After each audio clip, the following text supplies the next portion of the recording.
We are the wise and wicked crones. Got no time for lies, no time for casting stones. Wise and wicked, no time for fears or prevarications. Wise and wicked, gonna rise among the nations. Crones are gonna spread our wisdom around the nations. We are the wise and wicked crones. Wise and wicked crones. Hello. Hey, hola, hola. Hola. I'm sure you have better weather than we have today. It's rainy and damp and just a little bit cold. It is beautiful, really hot, really humid, and exceedingly windy. They're Oh, having the National Open Water Swimming competition today in the bay, harbor, whatever, and it's so rough that they thought they oh. might cancel it, but they didn't. I don't know how they're even swimming in it. It's so rough. But Well, we had the most horrific weather on Wednesday. We had snow, ice pellets, rain, freezing rain, and it was like the second storm that blew through in less than a yeah, few days. It was probably the ugliest day that I have seen in a long time. And then yeah. lo and behold, Thursday was gorgeous, and yesterday wasn't too bad. But today it's raining, but it's just kind of drizzly rain, so it's Oh cold. well. This Yeah. too shall pass, right? We're holding on. Yep. Yeah, we are indeed. We are Yeah. indeed. Alrighty, well, let's get going here officially. We're Mm. going to start off welcoming everyone. Thank you for listening, tuning in. And we're going to start off with our land acknowledgement, which is we acknowledge that the land we meet on is the traditional territory of many nations, including the Attawandaron, the Mississaugas of the Credit, the Anishinaabe, the Chippewa, the Haudenosaunee, and Wendat peoples, and now home to many diverse First Nations, Inuit, and Métis peoples. Also, we acknowledge that Mexico is the traditional territory of many nations, including the Mayan, Zapotec, and Mixtec peoples, and now home to 89 recognized indigenous languages and peoples. And we're doing Mexico because that's where I am at the moment. I am Peggy Sample, aka Margaret, and I am a singer, I'm a writer, I'm a mom, I'm a very strong feminist, and um, I've become more and more political with everything going on in the world right now, and I'm an exceedingly, extremely proud Canadian, which seems like it needs to be said today. So, and And my okay, name is Leah Knutson, and I am a warrior, a widow, a political wonk, a rabbit knitter, yoga enthusiast, workout enthusiast, food enthusiast. Did I say grandmother? I am a grandmother. I am a dog lover and a drinker of many kinds of wine, especially these days. So let me tell you. And I have been a political activist for mm. a number of years. I'm very heavily involved in politics. So sometimes if you hear us veering off a little bit into that, well, that's the way it is We because we can't have help ourselves. we We feel can't very because passionately about it, and so well, because it ties in with our value systems. And I think, and, and we're going to read our mission statement right now. So yes, combined, we have accumulated over a century of learning and life experiences. Our mission is to bring you thought-provoking, interesting, and often humorous wisdom that will enhance your life and enlighten your spirit. Nothing is sacred. This is a frank look at life and an open space for discussion, and we welcome you into our worlds. yes. And we also want to put a little disclaimer that everything you watch is obviously our opinions. And if you don't like it, turn it off. If you are interested, keep watching. And also know, please, that this is all intended for entertainment and information only. It is not advice. If you need any kind of legal, medical, professional advice, please seek the appropriate professional. Exactly, Okay. exactly. And it's been a little bit of time since we've recorded, and I know Peggy's going to do the Oracle card, but I just want to say it's been a little bit of time Yeah. since we recorded due to elections, illness, distance, so on and so forth. So apologies in advance if we're a little bit rusty. We will get back into the swing of things as we get back into recording on a more regular basis. Yes, that's a good thing to say. And we Ah, always like to pull an oracle card just to kind of see what the universe has to contribute today. Oh, the Chariot. So this is kind of cool because we want to talk about women's bodies and body identity and all that kind of thing today. And the Chariot is about strength and it is about being a warrior.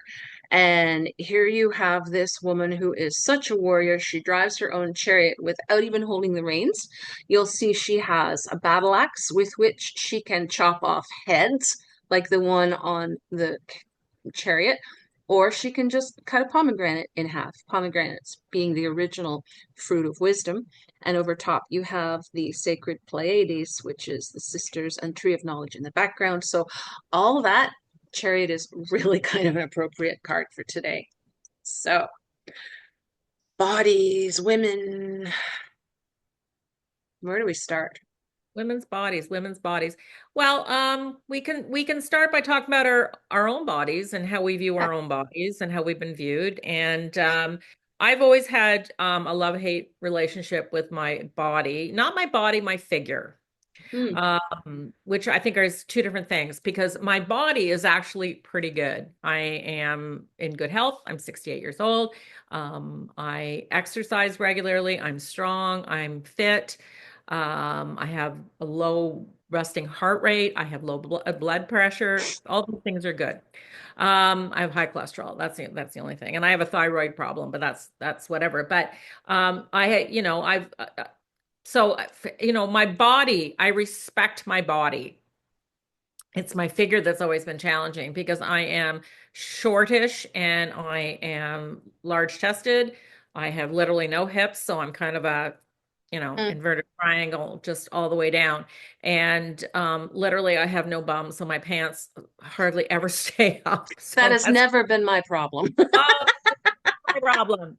But because I'm top heavy, I tend to look bigger than I am. So I'm actually two different sizes. I wear usually a size 6 pant, but I can wear up to a 14 top. It's just the way it is. Not proud of that, to be quite honest. So I always had this issue with my body and about being stocky and short, and especially when I was growing up in the 60s, when Twiggy was the ideal, that kind of Yep. boyish, skinny figure. And I was always really challenged with that. And to the point where I kind of got heavier. And then when I was 16, I became severely anorexic. Mhm. I developed a, very powerful eating disorder. And if you know anything about eating disorders, it could start off about being about your weight and it ends up about being about control and what you can control. And I have a tendency to be a bit of a control freak. So, it's taken me, and we'll talk a little bit more about it as we get into the discussion, but it's taken me a long time to actually, until the last couple of years, to actually make peace with my figure, Hmm. peace with it. Right, right. Well, it's funny because growing up, I got tall young. So I was like a tall girl in grade 6, 7, 8. And I got breasts early. Not that they were huge, but they were there. And so that was weird. So I actually have had to really work on getting my posture back because of course I started to do that. And then also I looking back, I remember in high school we would all diet, and I thought I was so heavy because I actually do apparently have very heavy bones, and the bones on the bottom half of my body are huge, and the top part of my body. I mean, I'm a large boned woman, but or medium to large bone, but the bottom of my body is large, extra large bones. It's really weird. But anyway, and so I thought I was huge because the number on the scale, we were all supposed to weigh like 100, 110, maybe 125, and I didn't. I weighed more than that. And so we were always on diets, and I look back at the pictures of myself when I was 17 and I was tiny. I was just slender, and then when I was working in theater, of course, it was always height, weight, eye and hair color. And so because I would ask people what they thought I weighed because I didn't like the number on the scale. And people wouldn't actually believe it when I told them what I did weigh. So I just was like, okay, what do you think I weigh? What do you think I weigh? And people would say usually around 120. So I put 125, which was literally 15 to 20 pounds less than what I actually weighed at the time. But anyway, and then I had a 26-inch waist, and Wow. I know, but I was so healthy and fit, right? I was dancing and I was acting and I was doing all that stuff. And then I got pregnant. I gained when I had my daughter, I gained like 40 pounds when she died, and then I was like 50 on the next pregnancy, and but I would lose it again. But my body has done this. And then I realized that really since then I have done that. I never thought I was a yo-yo dieter, but I guess I am, because my weight has bounced in that 20 to 30 pound range for years.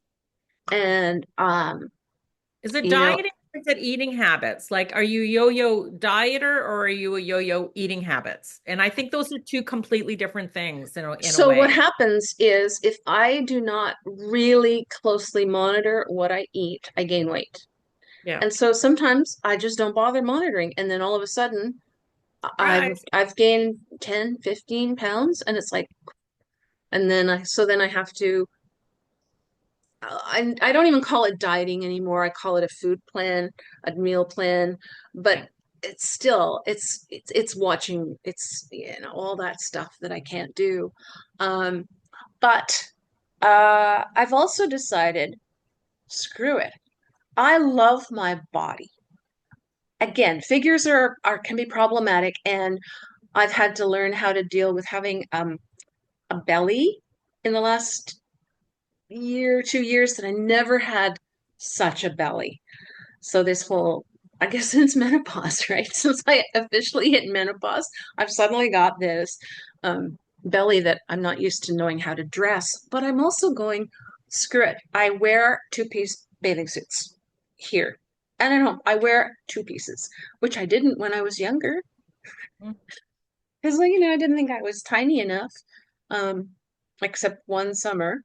And I just was before I got pregnant, and I thought, well, I'm never gonna be this small again. And I was right. But now it's sort of like, you know what? I look at people, and I just am I love bodies. I love women's bodies. I love looking at them. I'm far more interested in looking at women's bodies than men's bodies. I just find them more aesthetically appealing. Does that make sense? I don't know because I don't really look at I tend to look at other people's weight more than I look at their bodies. And I think probably because I have body dysmorphia, which if you don't know what that is Oh, I have have it no too. idea. I have no idea what I look like. I have No, no idea. To no clue. me, I look the same, whether I'm heavy or skinny or whatever. And I did lose almost 30 pounds 2 years ago. I've managed to Hmm. keep it off. I did gain 5 pounds since Christmas or just before Christmas. I've taken a pound off. My biggest challenge is I drink too much wine. Yeah. And that's what it is because my eating habits are really good. I am so anal that I measure my cereal, I measure my yogurt, I measure pretty well everything that goes into my mouth, and I don't obsess about food. I think about it in the morning in the sense of okay, let me plan out what I'm going to eat today. But I don't sit there and think about, okay, like I'm hungry, I'm hungry, I'm hungry. I have rules. I don't eat before 9. I don't eat after 7 unless it's, a special event or something. I don't keep cookies in the house unless I've got grandkids here. I'm really, very rigid about my eating, but I do drink too much wine, so I will confess to that.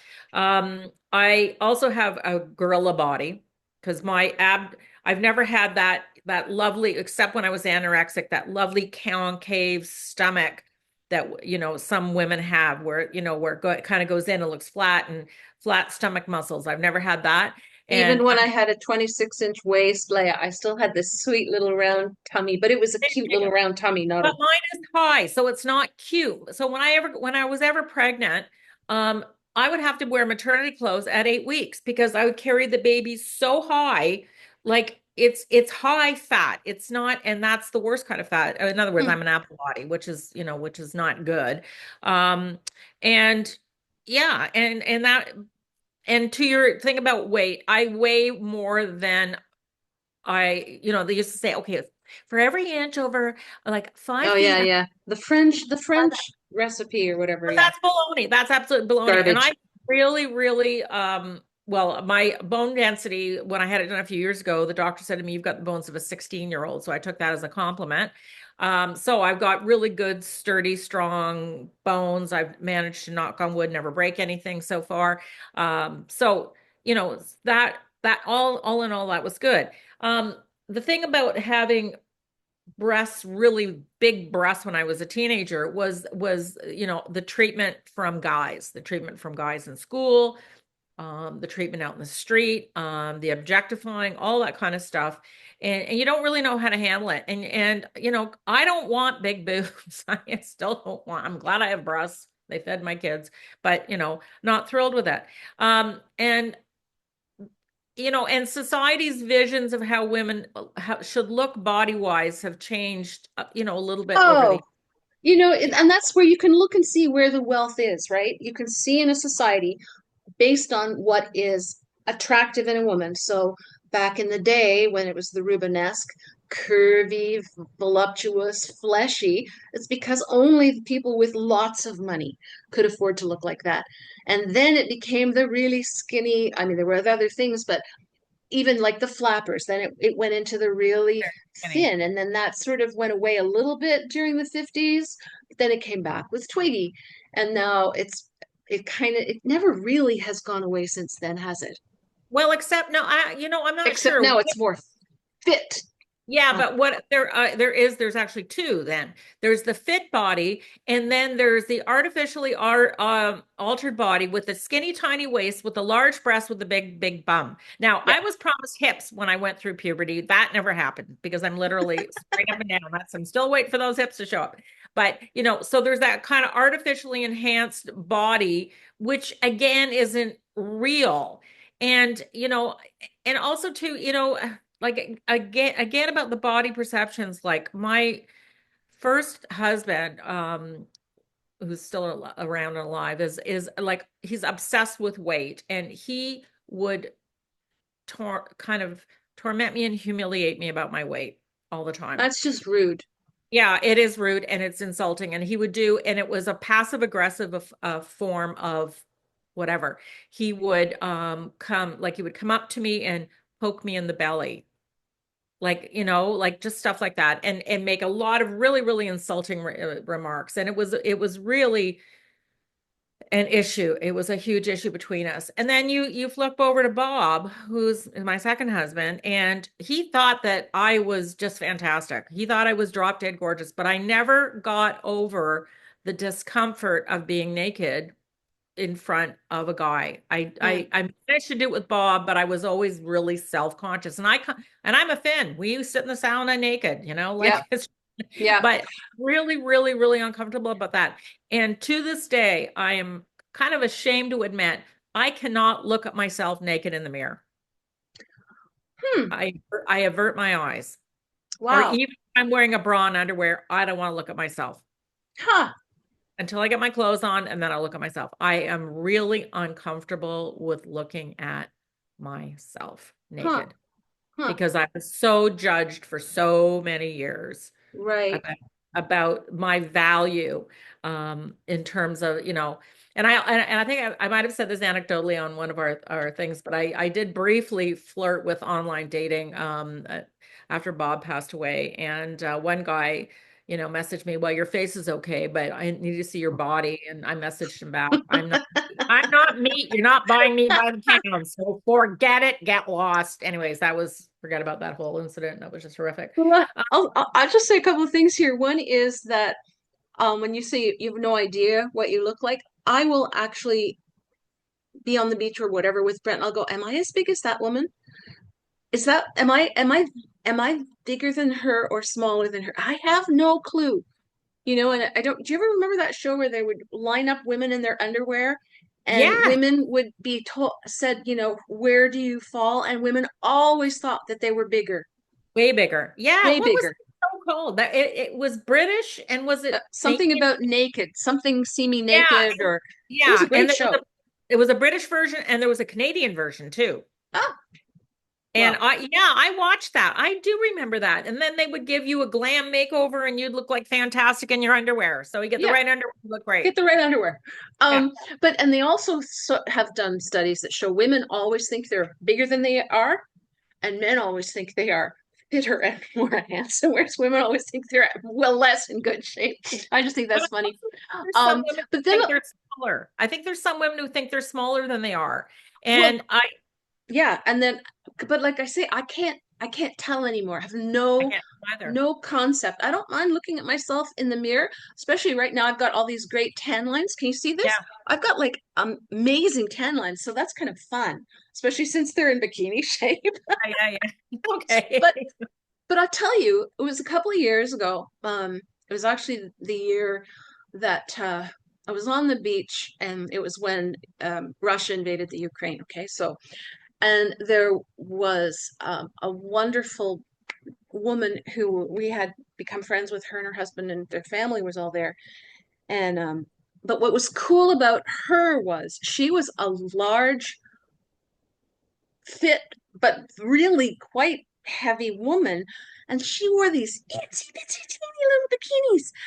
And I would be torn between going and going, oh yes, right? And I still find myself, I mean, I don't know when the last time you were on a southern beaches, but thong bikinis are in. Like, I'm talking like a thong and then your butt, right? And they don't look, to my eyes, I'm not used to them look yet. And oh, and but then there's the part of me that really admires the women who are just like wearing them and walking. You know what I mean?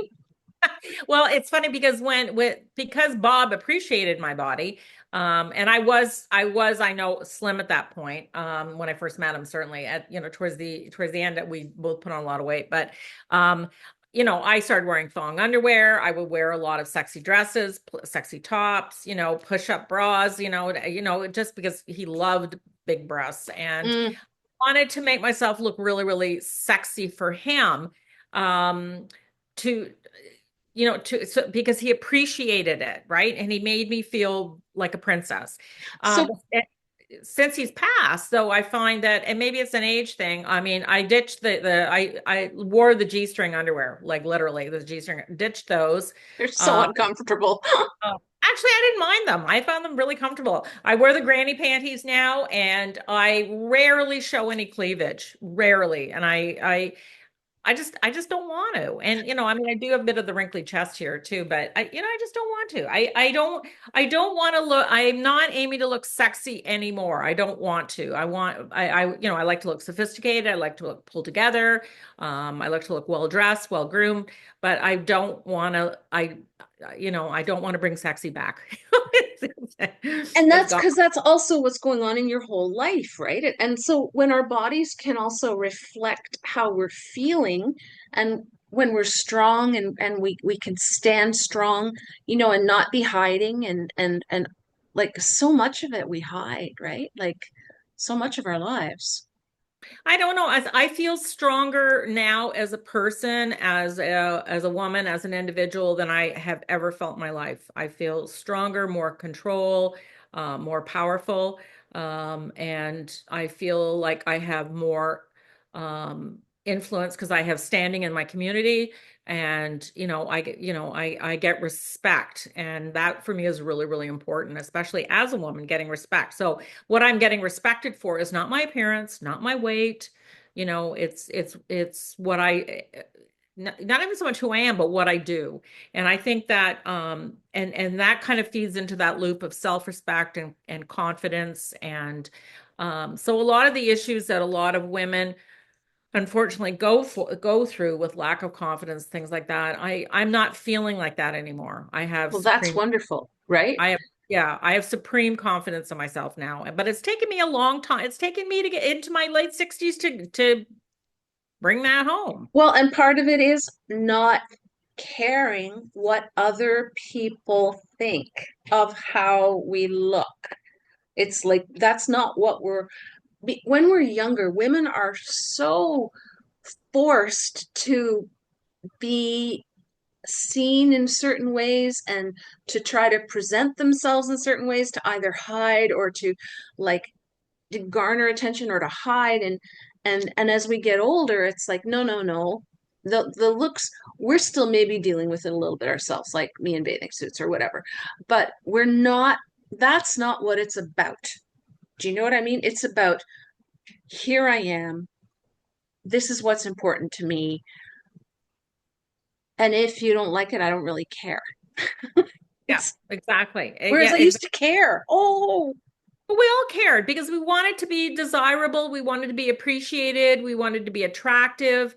And that we wanted to be attractive to our mate or attractive to attract a mate. All of these things, I don't know if how much it's changed, but women were when we were young, we were much more objectified, yeah. and they say that, once women hit 50, they become the invisible generation, blah, blah, blah. I don't care. I don't care. If I'm invisible or non-invisible, I don't care. That's not my problem.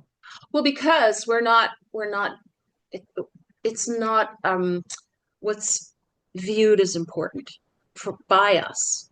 Like we care about who we are, and people either care about who we are or they don't, but they're not like, it's not like we have to feel like, oh, I have to look a certain way. No, we want to be a certain way.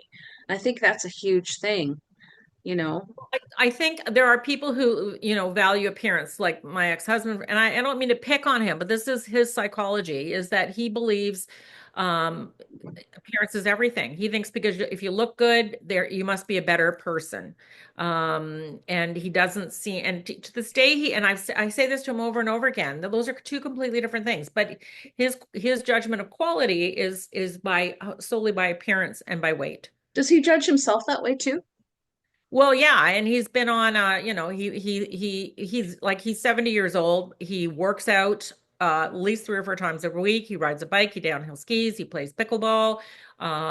He is So constantly, it's not just his outward view as to other people, it's also his self-criticism too. yeah, exactly.